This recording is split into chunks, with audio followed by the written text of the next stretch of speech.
안녕하세요. 행복씨앗입니다. 오늘도 시장을 정리하면서 하루를 마무리하는 시간을 가져볼까 합니다. 오늘 우리 시장은 코스피도 코스닥도 상승 마감했습니다. 코스피는 0.53%, 그리고 코스닥은 0.91% 상승 마감했습니다. 시장 수급도 괜찮아서 코스피, 코스닥 둘 다 외국인하고 기관들이 동시에 순매수를 했습니다. 현재 시장에서 큰돈 굴리는 투자자들은 오늘 밤, 우리로 시각으로 치면 내일 새벽입니다.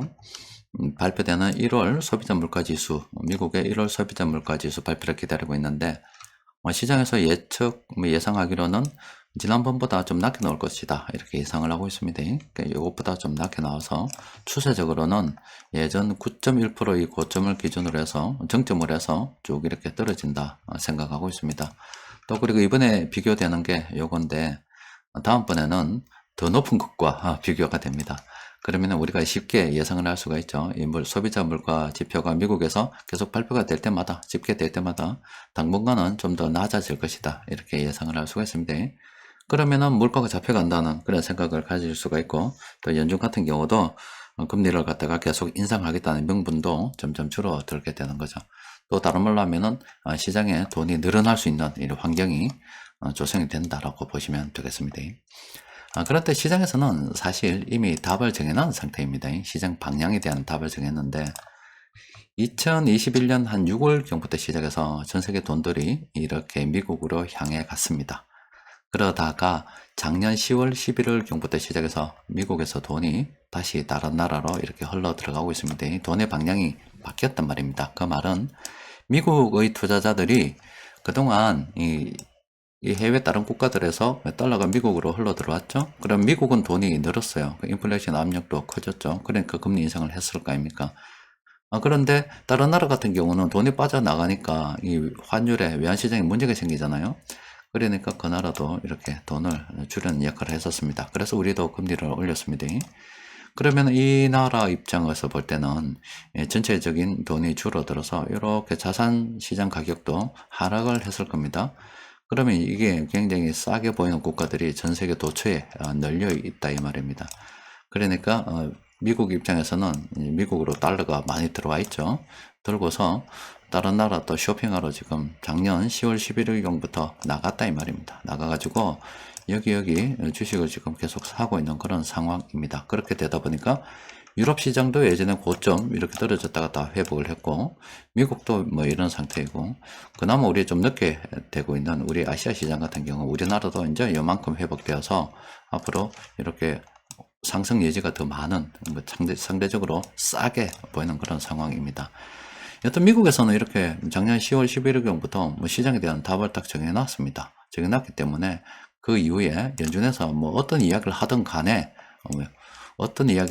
또 지표가 어떻게 나오든 간에 그냥 시장에서는 투자자들이 볼만한 거, 자기들이 볼만한 것만 뽑아서 긍정적으로 해석하고, 그런 말이 조금이라도 나오면은 시장에 계속 통통 튀기면서 올라가는 그런 상황이었습니다. 투자하는 입장에서는 굉장히 좋죠. 시장의 방향에 대해서 큰돈 굴리는 세력들이 다 정해놨기 때문에 우리는 조정이 되면은 그냥 사기만 하면 되는 그런 상황입니다. 그리고 뭐 장기적으로 볼 때도 어제 시황을 통해서 정리해드렸지만은 지금 세계는 점점 자동화가 되어 가고 있는 추세라서 기업의 이익이 그 어느 때보다 극대화되기 좋은 그런 환경에 놓여 가지고 있습니다. 따라서 기업이 이익이 늘어나게 되면은 당연히 그 기업의 가치도 높아진다라고 생각할 수가 있겠지요. 그래서 우리는 계속 형편되는 대로 물량을 모아가는 그런 투자를 진행하는 게 좋습니다. 자, 지금까지 계속 이야기하는 거. 앞서 말씀드린 것처럼 뭐 투자자들이 소비자 물가지수 관심을 가져보는 거, 그건 또 금리 때문에 그런 거고요. 또 달러가 미국으로 흘러 들어갔다가 좀 빠져나간다, 이런 이야기들이 전부 다 돈에 관련된 이야기들이잖아요. 그런데 이 돈이라고 하는 게 기본적으로 뭐 그 한 지역에, 그러니까 이게 이런 돈이 있다면 이 돈이 이쪽으로 몰린다, 한쪽으로 이렇게 몰린다 그러면 이 부분에 있어서는 돈이 굉장히 넘쳐나겠죠. 그러면 이 지역에 있는 뭐 자산 가격들은 급등을 하게 됩니다. 그러면 이게 우리나라로 치면은 우리나라 한 지역이 될 거고, 세계로 치면 또 한 어떤 지역이 될 거고, 우리 주식 시장으로 치면 이게 수급 분석입니다. 돈이 흘러 들어가는 분석이기 때문에 뭐 업종이나 그 종목도 될 수가 있습니다. 그 돈이 몰려들면 그쪽의 자산 가격은 높아지게 되어 있습니다. 그러니까 기본적으로 이렇게 돈이 이동을 갖다가 하게 되는데 그 이전에 그럼 돈이 그 늘어나고 줄어들고 그 원천은 바로 이렇게 금리에 달리겠죠. 중앙은행에서 돈 늘어나고 줄어들고를 좀 통제하는 경향이 있고, 또 하나는 정부에서 재정을 통해서 돈이 뭐 늘고 줄는 것을 통제하는 경우도 있고, 이 돈 흐르는 방향에 대해서는 정부는 어떤 정부 정책을 통해서 조절하려고 하는 그런 경향이 있습니다. 뭐 규제도 마찬가지입니다. 또 그리고 뭐 여기 하나 더 추가가 되는 게 바로 이 사람들의 기대라는 게 있습니다. 기대. 소비 심리라고도 이야기하고 또 뭐 기대 인플레이션이라고도 이야기합니다. 이건 또 다른 말로 이야기하면 뭐 통화 유통 속도로도 이야기할 수도 있고요. 뭐 하여튼 여러 가지 표현 방법이 있는데, 어려운 일이 닥치게 되면은 사람들이 돈을 갖다가 싸매고 풀지 않습니다. 그러면 소비 심리가 뭐 위축이 된다라고 이야기하죠. 그 말은 다른 말로 이야기하면 시장에 돈이 돌지 않는 거예요. 2008년도 미국발 금융위기 때 시장에 돈이 돌지 않다고 보니까 미국의 그 기대 인플레이션이 이만큼 떨어져서 사람들이 돈을 싸매고 있는 거예요. 그러니까 이 시기에 연준은 부족한 사라지는 돈, 그러니까 사실은 사라졌지는 않지만 시중에 돌지 않는 돈을 채워주기 위해서 돈을 이만큼 찍어 내버렸죠. 그리고 또 코로나 바이러스가 창궐하던 그런 시기에 또 마찬가지로 사람들이 돈을 싸매고 쓰지 않으니까 또 이렇게 돈을 찍어내서 시중에 공급을 했습니다. 그러면 이제 그 돈이 밖으로 나와서 우리가 뭐 경제 활동을 활발하게 한다 그러면은 밖으로 회전해서 돌아갈 거잖아요. 그러면은 M2라고 해서 시장에 다시 돈이 막 늘어나는 현상을 갖다가 우리가 경험하게 됩니다. 그러니까 이게 돈을 조절한다는 이 메커니즘 자체가 굉장히 힘든 겁니다. 또 그리고 어느 임계점을 통과하게 되면은 이 걷잡을 수 없는 상황으로 치달을 수가 있어요.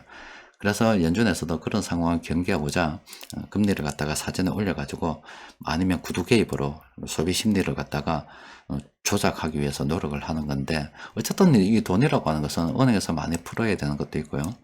또 정부에서 역할을 하는 부분도 있고, 또 이런 것과 상관없이 사람들의 이런 심리에 의해서도 좌우되는 굉장히 참 복잡한 메커니즘에 의해서 움직입니다. 그런데 이제 그런 것들을 좀 볼 수가 있는 게 바로 이 기대 인플레이션이란 겁니다. 사람들이 돈에 대해서 어떻게 생각하는가입니다. 이 전 세계 뭐 기대 인플레이션 이렇게 보면은 지금 가장 마지막에 2023년 1월경 이렇게 이제 파악된 건데 최근에 다 파악된 것들입니다. 보면은 지금 아르헨티나가 기대 인플레이션이 80이랍니다. 이게 어떤 거냐면은 엄청난 겁니다. 돈의 가치가 80%, 그러니까 다음에 집계할 때 80% 사라진다 이 말입니다. 예를 들어서 뭐 내 돈이 지금 100만 원이에요. 그러면 이 돈이 다음 달 되면은 20만 원밖에 안 된다 이 말이에요. 다음 달에. 그럼 사람들의 선택이 어떻겠습니까? 들고 있으면은 돈의 가치가 점점 사라지는데 자꾸 가치가 사라지지 않는 다른 걸로 바꾸려고 하겠죠. 저렇게 이렇게 기대 인플레이션이 높아지게 되면은 사람들은 이 돈을 갖다가 자꾸 밖으로 빼내서 다른 물건으로 바꾸려고 합니다. 그러면은 시장에 돈이 엄청나게 늘어나겠죠. 이것도 마찬가지로 정부에서 뭐 돈 지급하는 거 아니면 뭐 중앙은행에서 돈을 이렇게 공급하는 거, 그 공급하는 거 그런 것과 마찬가지로 사람들이 돈의 가치가 없다고 생각을 하게 되면 밖으로 막 내보내 버립니다. 그러면은 또 시장에 이렇게 돈이 늘어나게 돼 있어요. 그래서 저렇게 이 기대 인플레이션이 높다는 거는 이 나라 망했다는 거 똑같습니다. 그러니까 이게 급격하게 치닫게 되면은 망하게 됩니다. 돈 가치가 없으니까 돈이 뭐 엉망이 돼버리니까 경제가 정말로 한없이 추락을 하게 됩니다. 그런데 연준에서도 걱정하고 뭐 다 걱정하는 게 바로 이게 통제에 대한 부분인데, 돈을 갖다가 어느 정도 통제되는 구간이 있고요. 도저히 어느 임계점을 넘게 되면은 통제할 수 없는 상황에 벌어지게 됩니다. 그래서 우리가 한 번씩 하이퍼 인플레이션 이야기하는데, 사진 보면은 이렇게 돈이 하도 많아가 쓰레기 치우듯이 빗자루로 쓸고 있거나, 뭐 커피 한 잔 사 먹으려고 그러면 뭐 이만큼 들고 나가야 된다거나, 아니면은 뭐 돈이 가치가 없어서 뭐 불을 뗀다거나, 아니면은 밖에 나가서 뭐 하나 사 먹으려고 그러면 니 아까 끌고 나가가지고 이렇게 써야 된다거나, 이런 참 택도 없는 일이 벌어지게 되는데, 이게 예전에 실제로 다 있었던 일들입니다. 근데 이게 여러분들이 대응을 할 수 있을 것 같아도 절대 대응 불가능합니다. 그게 왜 그러냐면은 이게 독일의 사례인데 이게 1년 만에 일어났던 일입니다. 1년. 1년 만에 이 가치를 보세요. 여기에는 여기서는 뭐 천이고 만이고 그래도 읽을 수는 있습니다. 여기는 진짜 이게 뭐 하루하루가 다르죠. 이렇게 단위가 너무 커서 좀 보기도 어렵습니다. 이게 뭐 어떻게 읽어야 될지도 모르겠고 굉장히 빠른 시간에 저렇게 돈의 가치가 하락하죠. 저게 사람들이 돈의 가치가 없다 생각하면은 막 떠내깁니다. 막 가져 나와서 앞서 보여드린 것처럼 커피 한 잔 묶으려고 그러면 어떻게 해야 돼? 이런 것처럼 아니면 이렇게 돈을 가지고 공예품까지 만드는 참 택도 없는 일이 이렇게 벌어지게 되는데 연준에서도 저걸 경계하는 거예요. 지금 달러가 저거가 생각할 때도 너무 많이 풀었거든요. 그래서 자꾸 통제할 수 있다라고 지금은 뭐 통제되는 모습을 지금 보이고 있기 때문에 막 그런 건데 어느 순간 저게 이제 통제할 수 없는 상황이 되면 이렇게 가는 거예요. 그러니까 여러분들이 어떤 뭐 위기라고 이야기하잖아요. 위기라고 하는 것은 이렇게 여러분들이 생각할 때처럼 이렇게 점진적으로 이렇게 나타나서 그러니까 뭐 내가 정점이 뭐 어느 시기인지 모르겠지만은 이런 식으로 생각해서 그러면 뭐 내가 지금 요점에 있기 때문에 아직 이만큼이나 여유가 있다라고 생각할 수가 있어요. 시간적으로도. 그런데 절대 그렇지 않습니다. 어느 순간에 이 통제라는 할 수 있는 어느 임계점을 이렇게 해서 선을 딱 벗어나게 되면은 그때부터 이렇게 가는 게 아니라 이래 갑니다. 이래 가기 때문에 대응할 수가 없습니다. 그래서 우리 주식시장도 이렇게 돈이 늘어날 때는 실제 이렇게 올라요. 갑작스럽게 오릅니다. 여러분들 상한가 가는 종목들 많이 보셨죠? 세력들이 물량을 모집하는 그 구간 동안에는 주가가 그렇게 오르지 않습니다. 천천히 가요. 천천히 대응할 수 있을 수준으로 가요. 그러다가 어느 날 갑자기 가면은 갑작스럽게 쑥 날아가기 때문에 절대 겁이 나서 못 삽니다. 이런 일이 벌어진다 이 말입니다. 그래서 머지않아 이런 일이 벌어질 것으로 예상하고 또 대응할 수 없다는 걸 알기 때문에 여러분들에게 미리미리 금과 은을 좀 사두라는 그런 이야기를 하는 거고 또 어느 정도 이게 떨어질 때는 이거 돈가치 이야기인데 자산 가격이 마찬가지입니다. 이렇게 올랐다가 떨어질 때는 아무도 못 삽니다. 아무도 못 사기 때문에 오를 때 팔아야 됩니다. 주식이든 부동산이든 여러분들 부동산 거래 많이 해보셔서 아시죠? 뭐 한 번씩 TV 같은 데 보면은 뭐 거래되는 매물이 없다 이런 이야기도 자주 하잖아요. 떨어질 때는 아무도 안 삽니다. 여러분들 뭐 한가에서 뭐 주식인 어떻게 뭐 팔 수도 있다 하지만은 점 한가라고 하는 경우도 있습니다. 그러니까 적당하게 오를 때 대충 묶고 나오는 이런 연습도 좀 많이 해봐야 돼요. 그러니까 여러분들 이런 공부 좀 많이 해야 됩니다. 자, 오늘도 돈 이야기 좀 했는데, 뭐 주식시장은 이미 답을 다 정해놓고 있습니다. 그리고 보고 싶은 것만 보기 때문에 투자하기가 굉장히 쉽습니다. 또 그리고 장기적 관점에서도 우리는 투자하기 굉장히 좋죠. 지금 점점 산업화 됩니다. 또 우리나라는 아마 그렇게 될 거예요. 내일은 그 산업화 관련해서 지금 그 우리나라가 뭐 예전에 어제 1929년도 미국의 대공황 그 불과 13년 16년 전에 지금 컨베이어 벨트 포드가 헨리 포드가 발명하고 그 실제 공장에다가 적용해서 생산한 모습들 이런 거 봤잖아요. 굉장히 짧은 시간에 그런 일이 일어났죠. 근데 우리도 이제 앞으로 그런 일이 일어날 건데 우리나라 이 전체 지역 중에서 앞으로 우리나라가 흘러가야 될 그 방향은 망한다는 게 아니고요. 한 번은 그런 일이 있다 이 말입니다. 지금 자동화가 되기 때문에 기업의 이익이 급격하게 늘어나서 거품이 하나 늘어났다가요. 거품이 쑥 꺼지는 시기가 있다 이 말이에요. 그럼 이때는 사실은 투자의 기회가 두 번이 있습니다. 오를 때 적당하게 욕도로 묵더라도 팔고요. 금이나 은을 사서 기다렸다가 빵 터져서 내려오면은 이때는 금과 은을 가지고서 다시 주식이나 부동산을 대량으로 매입할 수가 있습니다. 돈의 가치가 많이 떨어져 있고 자산 가격이 완전히 폭락을 하기 때문에 굉장히 짧은 시간에 한 번과 두 번의 어떤 투자의 기회가 있어요. 여기서 좀 더 나아가서 공매도까지 할 수 있다면 참 좋은데 일단 이거는 너무 위험하기 때문에 제끼고요. 그러면은 이 사이에 요 두 번의 그 과정에 있어서 자산이 100배, 1000배로 빵튀기 할 수 있습니다. 한 방에 딱 끝나는 거예요. 근데 이제 그 이후에도 뭐 이렇게 이제 쭉 이렇게 흘러가겠죠. 다시 이제 재정립돼서 이제 올라가게 되는데 지금 앞으로 뭐 이게 우리나라뿐만이 아니라 전 세계가 뭐 이런 폭력을 한번 겪겠죠. 그런데 그런 과정을 이미 겪은 지역이 있어요. 우리나라에서 그런 과정을 이미 겪은 지역이 있다니까. 여러분들이 잘 몰라서 그렇지 있어요. 그래서 그걸 갖다가 지금 훌륭하게 좀 극복해 나가는 지역이 있어요. 바로 일단 힌트만 좀 드리면 바로 부산입니다. 부산이 왜 우리나라의 미래에 흘러갈 모습을 부산 사람들은 이미 경험하고 있습니다. 그거를 내일 시황을 통해서 좀 말씀드릴게요. 그리고 그걸 갖다가 좀 극복하지 못한 지역들이 좀 있어요. 뭐 구미라든지 뭐 김천이라든지 이런 지역들은 이 부산하고는 또 전혀 다른 길을 가고 있습니다. 네, 그 부분은 내일 시황을 통해서 좀 정리를 해드릴게요. 자, 어쨌든 오늘 시장 수급을 좀 들여다보면은 외국인들이 기관들이 이런 업종들 매수했습니다. 우리는 따라가야 됩니다. 수급 분석별 검색을 통해서 보면은 오늘 세력들이 공통적으로 매수한 종목이 이런 종목들입니다. 종목이 좀 많고 오늘도 서론이 좀 길었죠. 그래서 플랜 A 도움을 좀 받아서 보면 이 아래쪽에 있는 이 색깔 칠해지고 있는 종목들 우리가 관심을 가지고 살펴봐야 됩니다. 한국항공우주는 오늘 세력들이 매집한다고 매수했다고 이렇게 분석이 됐습니다만은 보면은 그냥 답이 나오잖아요. 이거 탐욕 지표가 뜨면 왼쪽은 초보자들도 뭐 접근하기 좋은 구간입니다만 오른쪽은 조심해야 된다 이렇게 분석이 되죠. 그냥 이 파란 선 보면 그냥 무조건 물러나십시오. 자, 그리고 변곡점 지표를 통해서 살펴보면은 일단 이 두 종목은 단기적으로 많이 올라서 좀 조심해야 된다라고 분석이 되고 있습니다. 실제 단기적으로 좀 많이 올랐죠.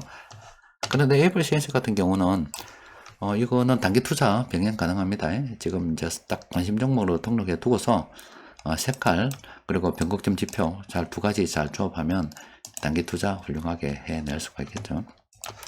자, 이미 주식시장은 답을 딱 정해놓고 가기 때문에 너무나 투자하기가 좋습니다. 그리고 장기적인 관점에서 볼 때도 우리가 참고할 만한 사례가 있기 때문에 뭐 1929년도 미국의 그 대공황이라든지 아니면 여러분들 공부 좀 해보십시오. 돈의 역사에 대해서 저 위에 그리스 시절부터 시작해서 공부를 쭉 한번 해보십시오.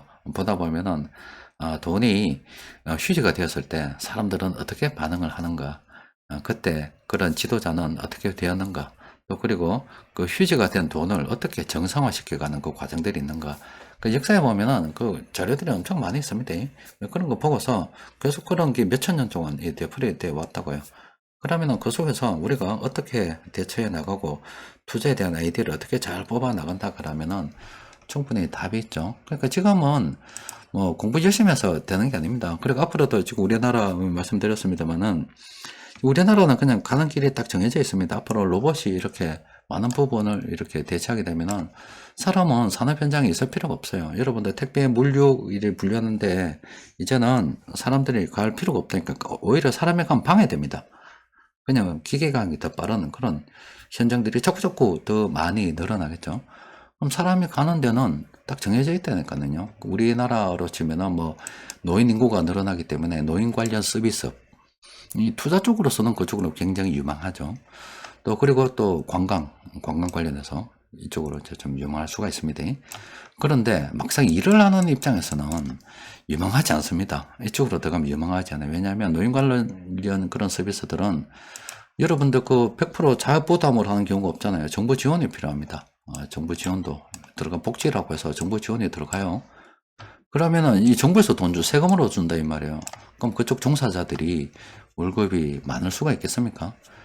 그러면 지금 우리가 지금 전체 산업으로 봤을 때는 제조업 비중이 굉장히 큰데 제조업은 자동화되어 있기 때문에 사람이 들어갈 이제 길이 없어요. 그럼 사람들은 로봇이 안 되는 쪽으로 이쪽으로 가는데 이쪽으로 가도 되겠냐고. 그래서 애들 지금 당장 취업이 잘 된다고 해서 그런 학과 비하하는 게 절대 아닙니다. 뭐 의료계통을 해서 간호학과나 물리치료학과나 뭐 많잖아요. 이쪽으로 무슨 치료 많죠. 이게 다 포함되는 분야가 어딥니까? 다 이쪽 분야잖아요.